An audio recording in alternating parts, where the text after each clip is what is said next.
de iones hacia, en este caso, las dos estructuras fundamentales de nuestro LED, y habíamos dicho que era el litio, ¿verdad? Prácticamente en este caso sabemos que el 70 o 80% del cuerpo está constituido principalmente por agua. Prácticamente esta célula se divide en dos estructuras. El mayor porcentaje, en este caso el 80%, encontramos dentro de la célula y un 20% encontramos en el LED. En este caso prácticamente la que va a corresponder al LED. Nosotros habíamos dicho que tenemos concentraciones aquí, principalmente tengo el mayor porcentaje de sodio y aquí tenemos concentraciones de mayor porcentaje de potasio. Prácticamente aquí el LED, además de iones de sodio, también yo tengo todos los nutrientes necesarios para la supervivencia celular. Entonces prácticamente voy a tener glucosa, oxígeno, aminoácidos, todo lo que sea necesario para la nutrición celular, porque la célula se nutre de la infraestructural para que pueda vivir, crecer y reproducir. Prácticamente nosotros tenemos dentro del organismo algunos mecanismos de compensación, y todo lo que ellos buscan es precisamente mantener el equilibrio casi constante de este medio interno. ¿Por qué decimos que es casi constante? Porque hay diferencia de concentraciones en ambos lados de la membrana. Por eso generalmente no va a ser siempre constante, sino que busca siempre equilibrar esos valores de iones afuera y adentro para que esa célula pueda vivir, crecer y reproducir. Y ese papel o ese mecanismo nosotros lo llamamos principalmente como homeostasis. Prácticamente mantener el equilibrio. Luego nosotros habíamos dicho en este capítulo que prácticamente esta estructura o este LED prácticamente se distribuye en el organismo a través de dos etapas de la circulación, a través de los vasos sanguíneos prácticamente y otro a través de los capilares. En este caso prácticamente ya mencionamos en varias situaciones que en este caso tenemos prácticamente una circulación pulmonar y una circulación sistémica. En este caso la circulación pulmonar es donde va a ocurrir principalmente el ventrículo derecho, sale a través de la rama de la arteria pulmonar, se oxigena a nivel pulmonar y retorna principalmente a través de lo que es las venas pulmonares a la aurícula. Sangre oxigenada, entonces ahí prácticamente termina mi circulación pulmonar. Luego la sangre de ahí pasa al ventrículo izquierdo y del ventrículo izquierdo prácticamente sale a través de la aorta y se redistribuye a todos los órganos y tejidos de la sangre oxigenada, y de esa forma prácticamente a nivel de los capilares siempre va a ocurrir el intercambio de oxígeno por dióxido de carbono. Ya sabemos que yo tengo un capilar, un extremo arterial y un extremo venoso. El extremo arterial trae los nutrientes necesarios para la célula que se encuentra aquí en el intersticio principalmente. O sea, prácticamente aquí trae nutrientes y aquí a nivel de los capilares prácticamente va a haber intercambio. O sea, prácticamente el oxígeno pasa a los tejidos y el dióxido de carbono pasa principalmente hacia la estructura venosa para que pueda ocurrir todo ese proceso. Por eso ocurre en dos situaciones, en este caso. Luego, en este capítulo 1 también hablamos de la importancia de los dos retroalimentaciones. En este caso no es que solamente tengamos dos, pero los dos son los más importantes, que habíamos dicho que la retroalimentación negativa y la retroalimentación positiva. Habíamos dicho que la negativa era beneficioso para el organismo porque busca mantener la unidad del equilibrio. Todos los órganos del cuerpo prácticamente participan para poder contribuir o para mantener ese equilibrio. Nosotros habíamos dicho en este caso que había, por ejemplo, aumento de concentración de dióxido de carbono, algo que acaban de explicar los compañeros, prácticamente el proceso por el cual va a ser estimulado una través de quimioreceptora para poder aumentar la ventilación y expulsar principalmente mayor cantidad de dióxido de carbono y exhalar mayor cantidad de oxígeno para poder mantener el equilibrio de la concentración de oxígeno y dióxido de carbono. ¿Qué está haciendo el organismo? Está compensando o está manteniendo el equilibrio de la circulación. Al contrario, en este caso la retroalimentación positiva, esa retroalimentación positiva es un círculo vicioso porque prácticamente necesita, en este caso, que la retroalimentación negativa actúe para poder retenerlo, para poder detenerlo, porque si no iba a hacer más daño de lo debido. En este caso, por ejemplo, solamente era beneficioso en dos situaciones. gestación, trabajo de parto y durante lo que era la coagulación de la sangre, porque en ese prácticamente la retroalimentación positiva cesa de forma espontánea. No necesita ningún tipo de estímulo negativo para poder cesar, porque en el trabajo de parto, por ejemplo, en este caso, que es lo que hace cuando el útero está dilatado con el producto adentro, prácticamente, ellos estimulan principalmente la producción de oxitocina, y esa producción de oxitocina aumenta la contracción. ¿Para qué? Para poder impulsar al feto. Una vez que expulsa al feto, automáticamente cesa el estímulo a nivel central y ya no produce oxitocina y prácticamente se detiene solo este proceso. Lo mismo ocurre con la coagulación de la sangre, porque una cascada de coagulación, en este caso prácticamente, cuando se rompe algún tipo de vaso, prácticamente estimula toda esta cascada y prácticamente cuando culmina, cuando hay, en este caso, la formación de coágulos de fibrina.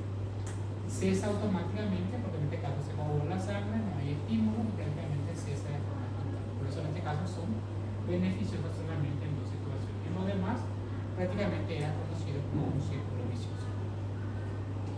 Eso es prácticamente entonces el capítulo 1. Nos enfocaremos en la diferencia de concentración de iones, la homeostasis, explicar y principalmente mi retroalimentación positiva y negativa principal. Prácticamente eso puede salir en forma de raciocinio. Prácticamente puede salir, por ejemplo, un pequeño, yo creo que leería a ustedes las primeras clases de unos pequeños casos clínicos, por ejemplo, donde aparece un paciente que tiene, por ejemplo, aumento de concentración de dióxido de carbono que hace el organismo hiperventila. ¿Cuál es su mecanismo en este caso? Que busca mantener la homeostasis, ¿sí? Y de la retroalimentación positiva y negativa la misma cosa. Por ejemplo, puede ser que aparezca, por ejemplo, en este caso, un paciente que tiene, por ejemplo, aumento de consumo de, por ejemplo, consume hidrato de carbono, el hidrato de carbono está sobre la forma de glucosa, aumenta principalmente la glucosa en sangre. ¿Qué hace el páncreas? El páncreas va a secretar insulina para contrarrestar principalmente en este caso el valor de la glucosa. ¿Qué hace nuestro organismo?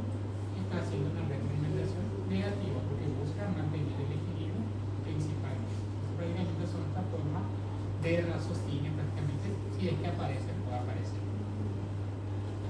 En capítulo 2 no le voy a cobrar nada porque están cansados de escuchar principalmente la cena, porque desde que ingresan a la facultad hablan sobre cena. Prácticamente el capítulo 2 no hay mucho, vamos a decir, que cobrar, pero es algo lo que le voy a pedir es siempre recordar principalmente lo que es nuestro hemocitosis. ¿Sí? Nosotros le habíamos dicho que prácticamente a través de nuestras membranas existían varios tipos de transporte. Hay algunos que ocurrían a través de los poros de la membrana y otros prácticamente que utilizaban los canales.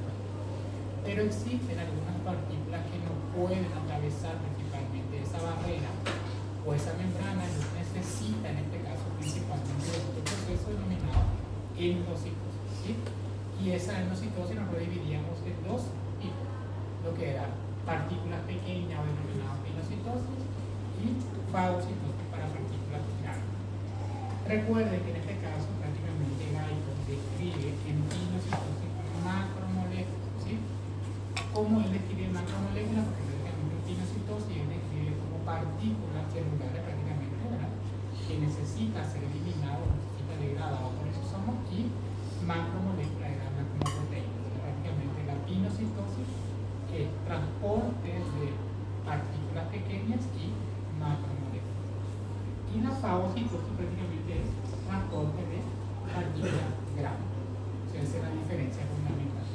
Y eso ocurre principalmente por un mecanismo. Ustedes saben que en este caso la membrana se imagina, ingresa adentro de la célula, actúa el lisosoma para poder realmente eliminar a esa sustancia o a ese fagosoma que ingresó. Una vez eliminado, se excreta a través de lo que es la exocitosis. Entonces, prácticamente en este caso es eso del capítulo 2 para que por ahí enfoquen un poquito la lectura. Entonces, prácticamente todo esto es una cena que no te voy a, vamos a decir, preguntar, porque prácticamente ya saben que estudiaron bastante sobre eso. Después nos pasamos al capítulo 4, en este caso el capítulo 4 es importante recordar, en este caso, nuestros diferentes tipos de transporte, que en este caso hablábamos principalmente de lo que era el transporte pasivo y transporte activo. Nosotros habíamos dicho que la membrana era una doble cambio de lípido, de permeabilidad selectiva, y que en este caso, por ejemplo, teníamos en su estructura dos tipos de proteínas, una proteína integral y otra periférica. Esta proteína integral servía principalmente como canales proteicos, que prácticamente existen una molécula que no tiene afinidad con el lípido, que se tiene que utilizar algún tipo de canal para entrar o para salir. Nosotros hablamos de transporte pasivo, que en este caso prácticamente no utiliza ningún tipo de energía para poder ingresar, y ahí hablamos principalmente de lo que es la difusión. Y hablamos de dos tipos de difusión: difusión simple y difusión facilitada. Difusión simple, en este caso, es por difusión. Si yo tengo aquí mayor concentración, por difusión tiende a ingresar. Y en este caso, por ejemplo, como nosotros ya habíamos dicho, que aquí afuera tiene, por ejemplo, oxígeno, tengo otros tipos de sustancias que son sustancias liposolubles, por ejemplo, las vitaminas que son liposolubles. Esas vitaminas liposolubles, como es liposoluble, entonces van a atravesar esa membrana fácilmente, no necesitan ningún tipo de transportador. Entonces van a atravesar, no se puede que esa membrana no existe. Entonces, prácticamente la difusión depende principalmente de la liposolubilidad. Cuando más liposoluble la sustancia, mayor va a ser la difusión, porque atraviesa más fácil esa membrana. Pero también existen otros tipos de sustancias, otros tipos de partículas que no tienen afinidad. En este caso no va a ser el agua, en este caso, por ejemplo, a través de estos espacios intermoleculares yo tengo algunos aguas porinas que prácticamente van a servir para que puedan entrar o salir el agua.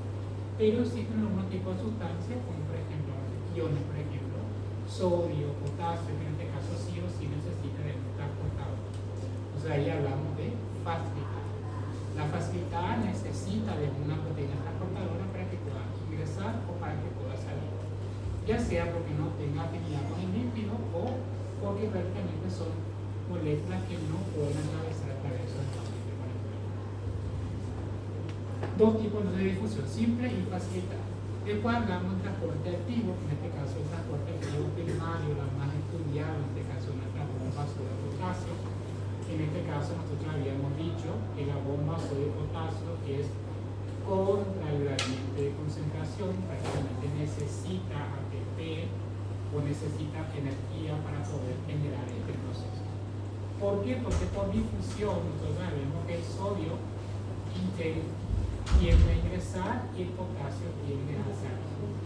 ¿Qué es lo que pasa? Esta molécula de sodio, al ingresar hacia el interior de la célula, de por sí esta molécula de sodio atrae molécula de agua. Y si esta bomba de sodio potasio no actúa, ¿qué va a pasar con esta célula? Esta célula va a aumentar, va a crecer y puede explotar.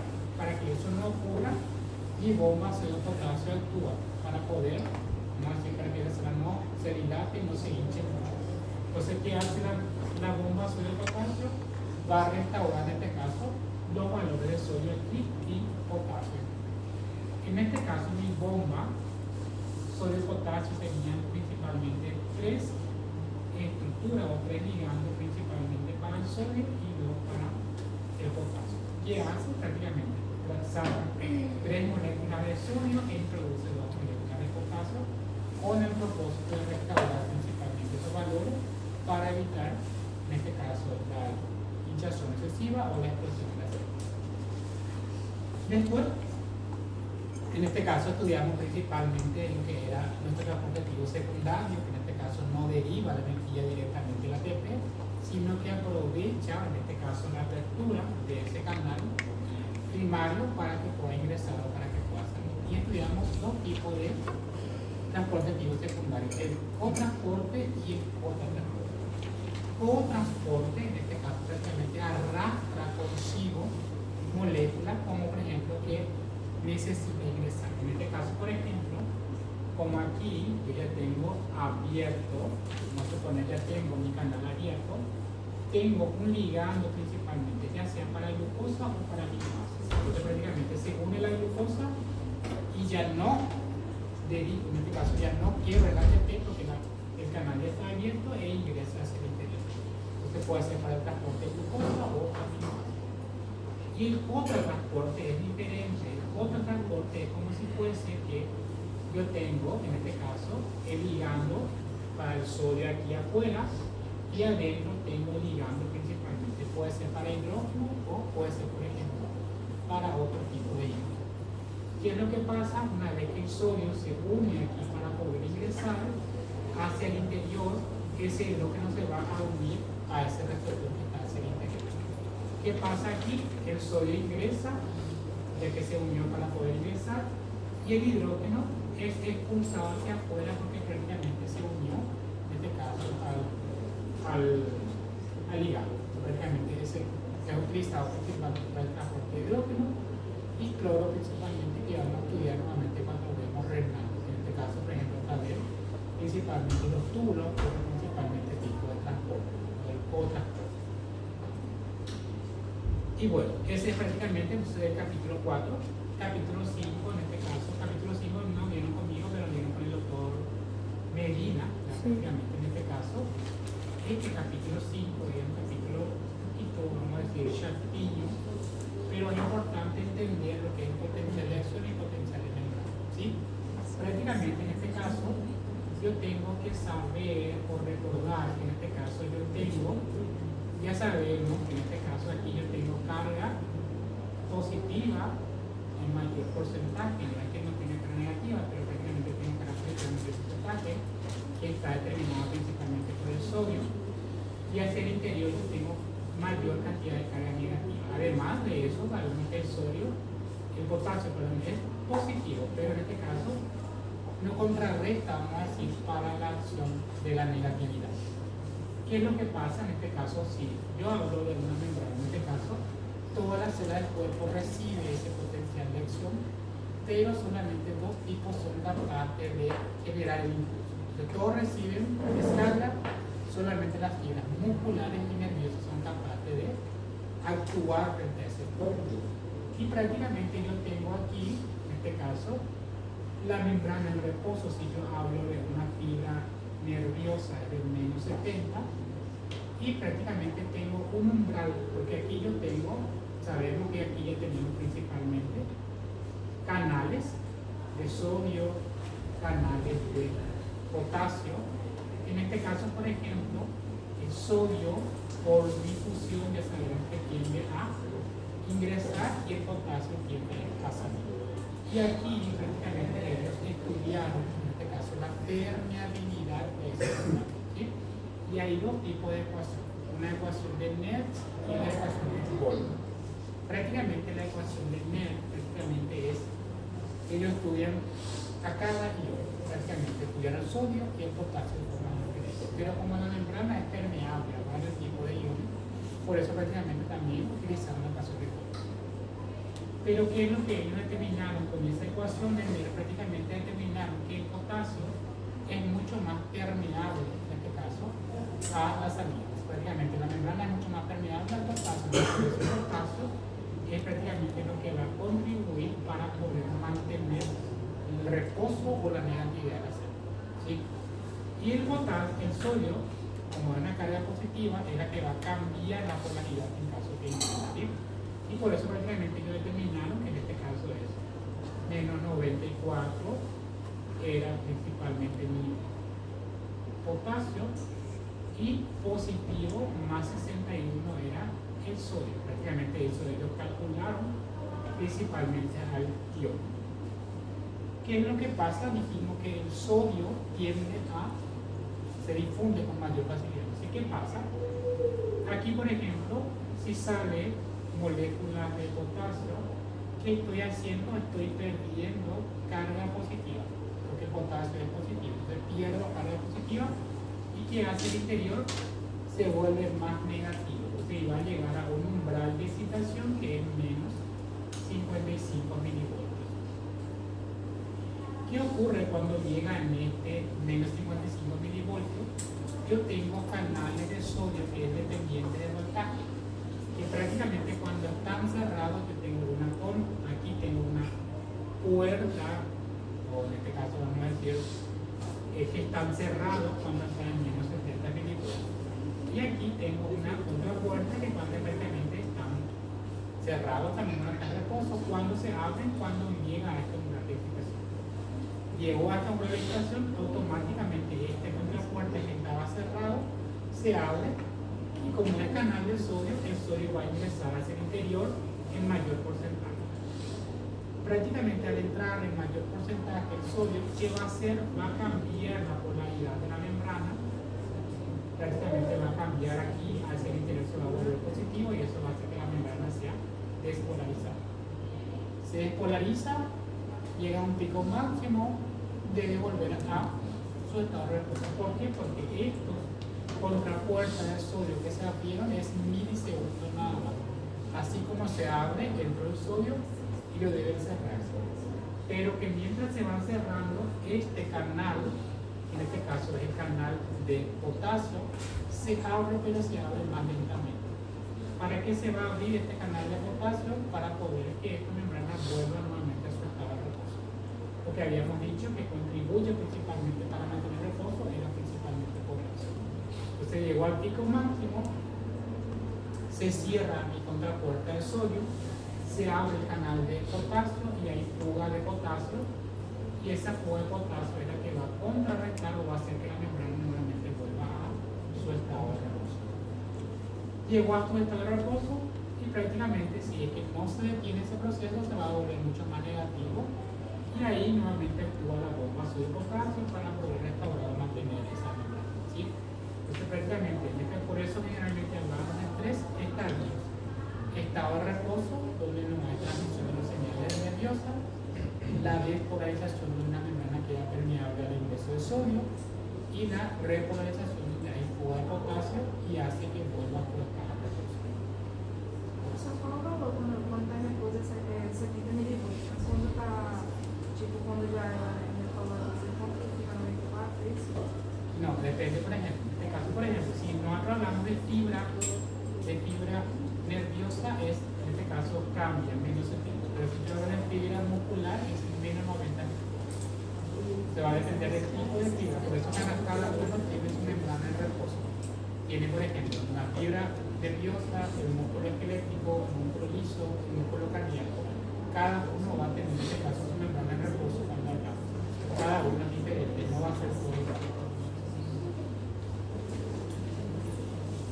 Entonces, prácticamente en este capítulo 5 tengo que entender esa fase, ¿verdad? Cómo ocurre principalmente la despolarización, entender la ecuación, o sea, qué es lo que busca en este caso la ecuación, saber en este caso que el potasio es la que va a contribuir principalmente a que la membrana siempre permanezca en reposo y el sodio es la que va a cambiar la polaridad siempre, ¿sí? Por difusión, a través del sodio entra y el potasio sale, pero la membrana es mucho más difundible principalmente para el potasio. Por más razón, en este caso, prácticamente cuando se abren estas contrapuertas que estaban cerradas. Ese capítulo 5, ¿hay algunas dudas sobre este capítulo 5? ¿No? ¿No? Capítulo 6, hablamos, capítulo 6 y capítulo 7 vamos a hablar juntos, porque prácticamente uno se complementa al otro. En el capítulo 6 hablamos principalmente de lo que es la contracción del músculo esquelético y el 7 de la excitación. Uno se complementa al otro porque necesito principalmente de la excitación para la contracción del músculo esquelético. En este caso, ¿qué es lo que tengo que estudiar bien? En este caso tengo que estudiar bien lo que es el sarcómero, cómo está constituido principalmente y cuáles son las proteínas contráctiles y la característica de cada uno de ellos. Es diferente en este caso la característica. ¿Por qué? Porque en este caso, si nosotros hablamos de la actina, en este caso la actina tenía principalmente, tengo proteínas contráctiles, dijimos que teníamos principalmente actina, tiene que ser actina, y la miosina.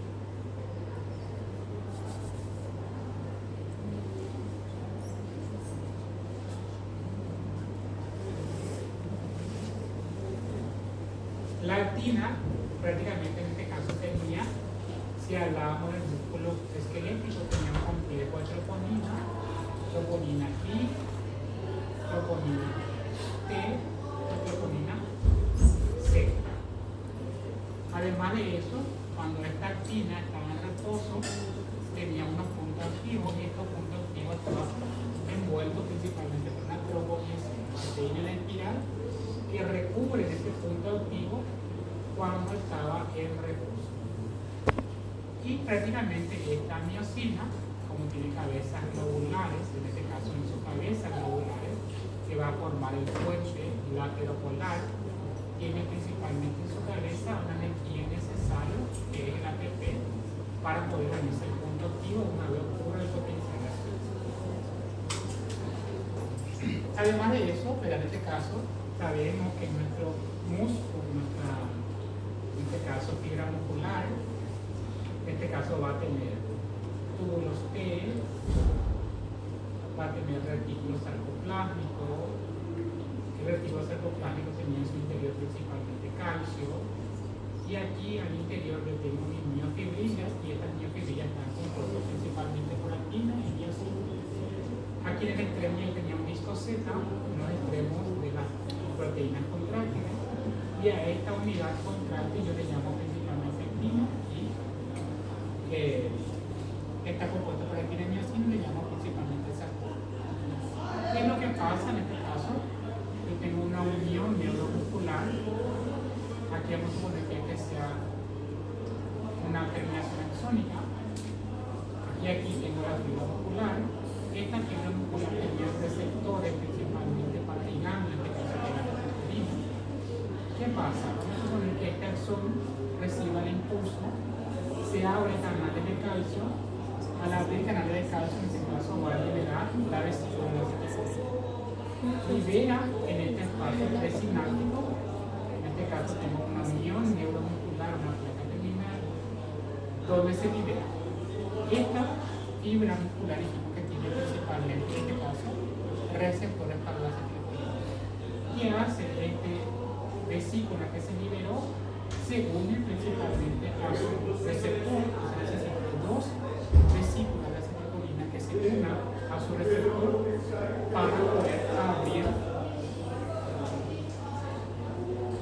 para poder abrir en este caso mi canal, en este caso el canal de sodio. Ingresa sodio, despolariza la membrana, esa despolarización ocurre a través de la membrana, se propaga por los túbulos T, este túbulo T estimula el retículo sarcoplásmico, libera calcio, y el calcio se va y se une principalmente a su receptor que está a nivel de la troponina C.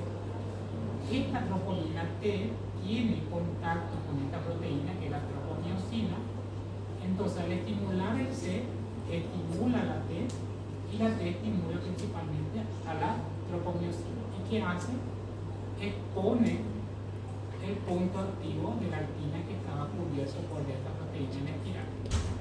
Una vez que está expuesto el punto activo, como esta miosina tiene en su cabeza ligando para los puntos activos y como tiene energía, él se va y se une a este punto activo. Se une al punto activo y automáticamente produce en este caso el golpe activo o el acortamiento o en este caso la compresión muscular.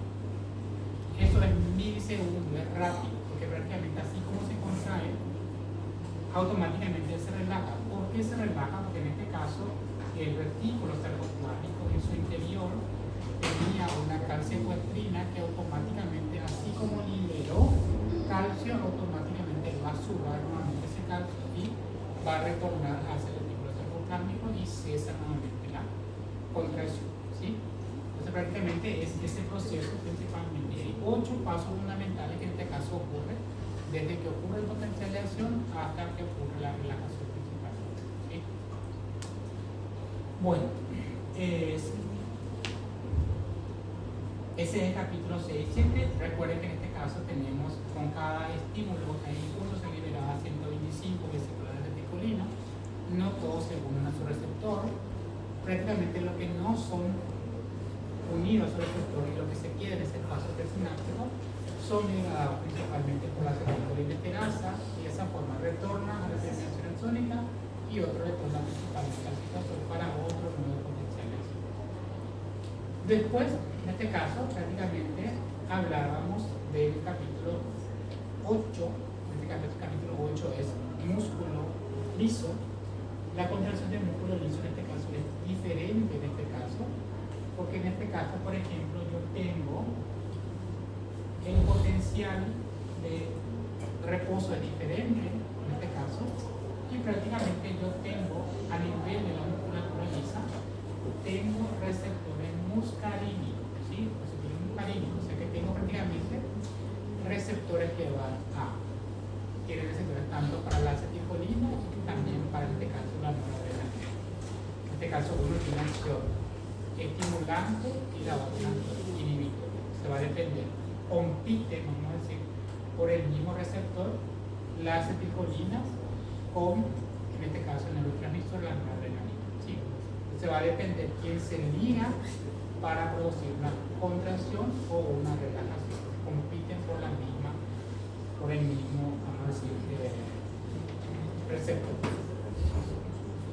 En este caso es totalmente diferente, en este caso, la contracción de ese músculo, porque aquí prácticamente yo ya no tengo el complejo de troponina, pero sí tengo dentro del citosol o dentro de la estructura una proteína denominada calmodulina, que en este caso es necesario para la contracción, entonces está dentro del citosol.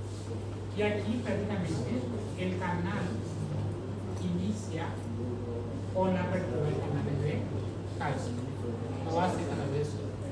Entonces el calcio que está afuera ingresa hacia el interior, el calcio que ingresó aquí adentro prácticamente se une a la calmodulina y forma un complejo denominado calcio-calmodulina, y este complejo calcio-calmodulina es la que va a generar toda esa acción prácticamente para la contracción muscular. Aquí, por ejemplo, yo tengo la proteína también, en este caso actina y miosina. En este caso, por ejemplo, este complejo calcio-calmodulina es la que va a fosforilar a la cabeza la miosina. En este caso, tiene que regalar la energía, vamos a decir, a la miosina para que pueda generar y unirse al punto activo, ¿sí? Entonces, prácticamente, una vez que ese complejo calcio-calmodulina le regala la energía a la miosina, se une al punto activo y ocurre la contracción. Aquí, por ejemplo, la bomba de calcio es lenta, automáticamente ese calcio va a liberarse lentamente. Por eso la contracción es mucho más prolongada y mucho más sostenida. Además, aquí, así como se le regaló energía o se le fosforiló principalmente la miosina, también el organismo produce una miosina fosfatasa. Y esa miosina fosfatasa, ¿qué es lo que hace? Es desfosforilar principalmente la miosina. Se le retira esa energía generada y es ese proceso lento, por eso la contracción es sostenida. ¿Sí? Aquí no utilizo tanta cantidad de energía, no necesito tanta cantidad de energía, pero la contracción es mucho más prolongada y mucho más sostenida. Y cuando vean, en este caso, verán que viene esa diferencia entre el músculo cinético y el músculo liso, porque hay una diferencia. Que en el músculo liso no teníamos en este caso, por ejemplo, no teníamos viscoseta, pero teníamos un cuerpo denso que cumple la misma función. En este caso no tengo túbulos T, pero tengo caveola, que también tiene comunicación con el retículo sarcoplámico. Y dentro del retículo sarcoplámico tengo almacenado calcio, pero no tan abundante que va a ser necesario para la contracción. Por eso el calcio tiene que ingresar de afuera para adentro, para ingresar, para generar el potencial de eso, para generar la contracción. Entonces esos cambios, esa estructura principalmente para enfocar principalmente, o sea, la función de la miosina fosfatasa, la función principalmente en este caso de nuestro calcio-calmodulina. ¿Preguntas hasta ahí?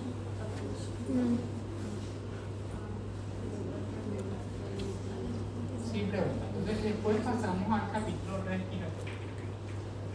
Respiratorio, del capítulo 38, en este caso hablamos principalmente de lo que era la ventilación pulmonar, en este caso prácticamente la ventilación pulmonar nada más la entrada y salida de aire, prácticamente esa es prácticamente la definición.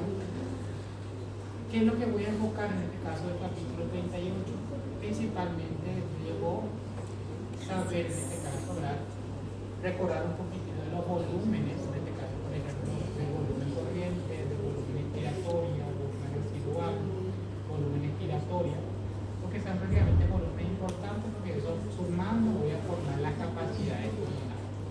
enfocar principalmente en los volúmenes.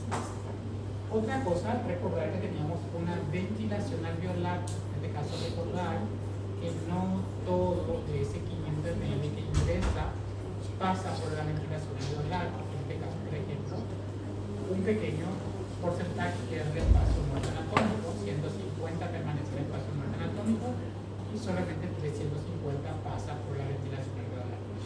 Para yo determinar la ventilación alveolar, debo multiplicar la frecuencia respiratoria por 350 y me va a dar principalmente mi ventilación alveolar. Entonces, en este caso, voy a enfocar en los volúmenes, en la ventilación alveolar y principalmente las presiones, en este caso, presiones pleural y presión alveolar, que era diferente en este caso. La presión pleural en este caso era menos 5 centímetros y durante la ventilación se va a volver más negativo a menos 7,5. Esa es la que le permitía prácticamente que la red atmosférica pueda ingresar o llegar hasta el nivel alveolar.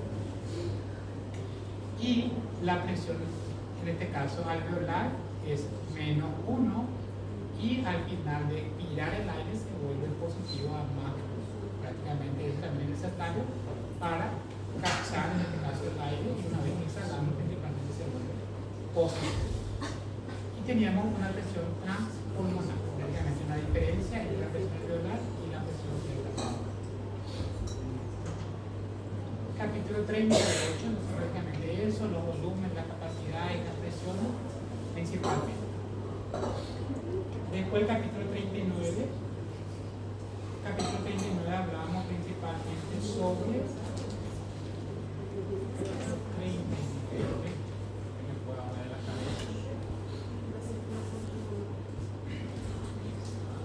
transporte, ¿cómo?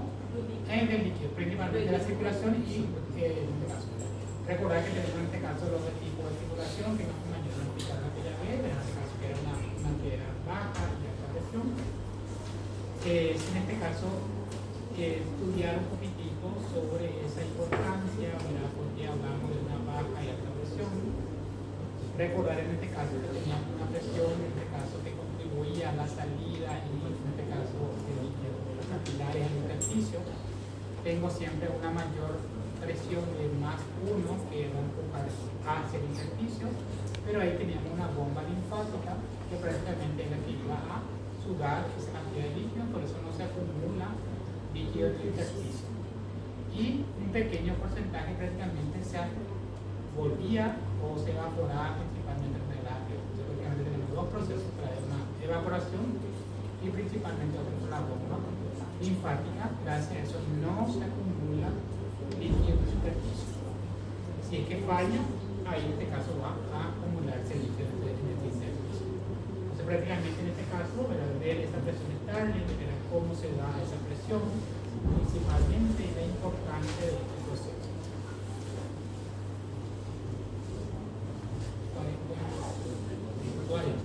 40 era transporte. ¿Cómo?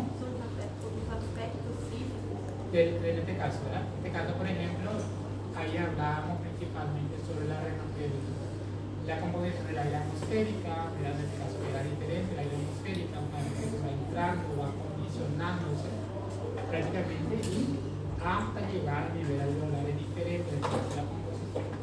Prácticamente teníamos composición del aire atmosférico, que teníamos mayor porcentaje por nitrógeno, y prácticamente correspondía al 160, en este caso principalmente, a lo que era aire oxígeno, a menos porcentaje de oxígeno. Y de esa forma, una vez que entra en la fosa nasal, se acondiciona para poder llegar. ¿Qué es lo que es importante en este caso recordar? En este caso, por ejemplo, en los alveolos prácticamente va a llegar esa presión alveolar, va a llegar a aproximadamente 104 miligramos. Y el dióxido de carbono prácticamente va a ser de 40. Tengo también nitrógeno, pero el nitrógeno no participa principalmente en la difusión. Entonces, quien se difunde en este caso va a ser solo el oxígeno y el dióxido de carbono. Y por difusión sabemos que el oxígeno ingresa a los capilares y el dióxido de carbono prácticamente va a subir hacia la alveola para ser eliminado principalmente.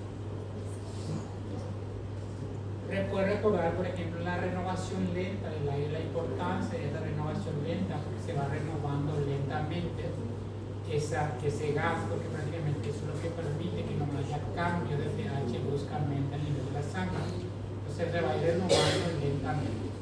Cuando nosotros expiramos, primeramente expiramos el aire del espacio muerto y después prácticamente al final de las 16 a 17 respiraciones estimamos renovándose, pero no se renova totalmente ese aire. Primero siempre del aire del espacio muerto y por último principalmente el aire oral.